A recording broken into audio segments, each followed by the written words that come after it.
Hi, this is Brother Wolf. I wanted to go over a few things pretty quickly here for HS 375. We're in week 6, and I just wanted to share one of the presentations you're going to view might make a little bit more sense with some explanation from me. So I wanted to go over this presentation, Managing Healthcare Provider Organizations, um, the medical staff, its organization and functions. So keep in mind that management and the medical staff are both governed by the board, but they each have functions that are independent of one another.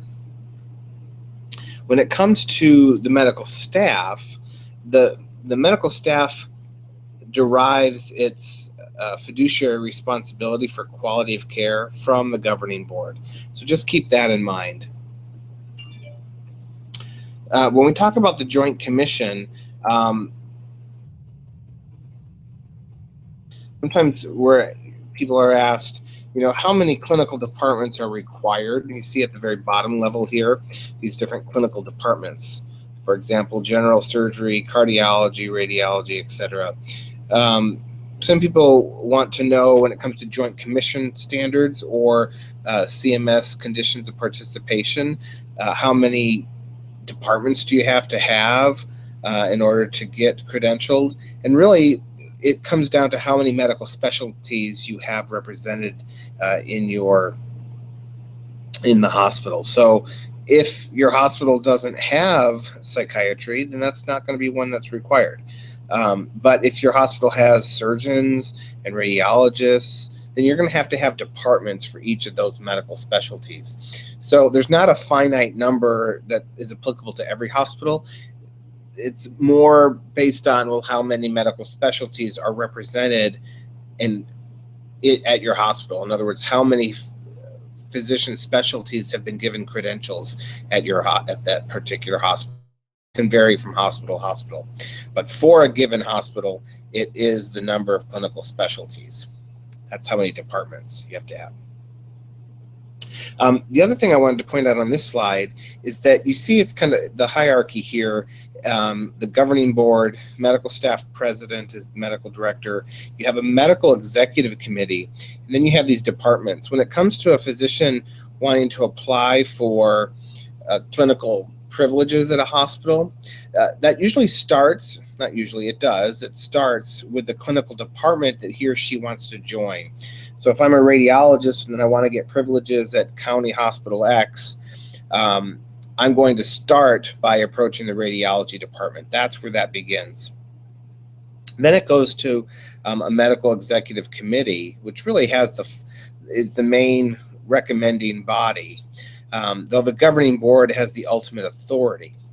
So even though we have this hierarchy that you see visually on this slide, I want to tweak this a little bit when I ask you a question like, if you're going from the lowest to the highest as it relates to medical staff applications for privileges, what's the most important of all of these, or the least important? So the governing board is going to be the least involved.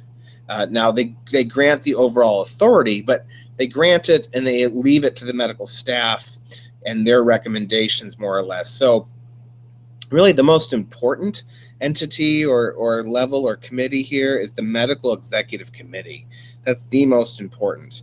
Then the next most important will be the departments themselves, and the least important when it comes to medical staff privileges is the governing board.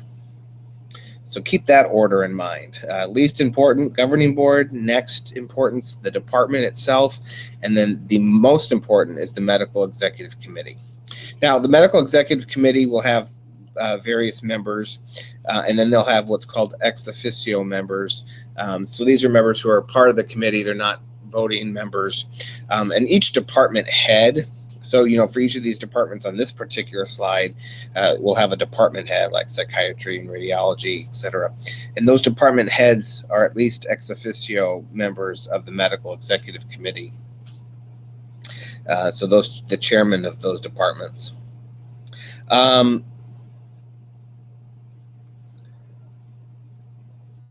Let me see. I think those are the main points that I wanted to make. You don't really get that from these slides, so I wanted to explain that.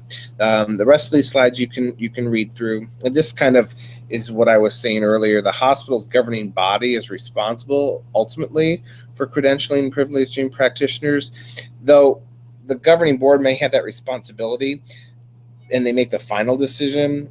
They're really based on strong recommendations of the medical staff's executive committee. So like I said earlier, that executive committee is the most important.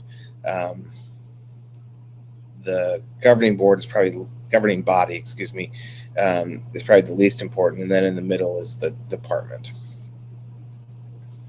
I'll let you read these slides. These are all in the course this week. This has to do with scope of privileges, the bylaws. Practitioners have to obviously practice within their scope of privileges. And then there's minimum requirements for obtaining these credentials. So, and then the last few slides here have to do with ABMS, American Board of Medical Specialties, and then these last slides just list what those are. I'll let you go through that. I wanted just mainly to explain what I did, and hopefully that'll help you as you prepare for the quiz on this particular topic. Thanks.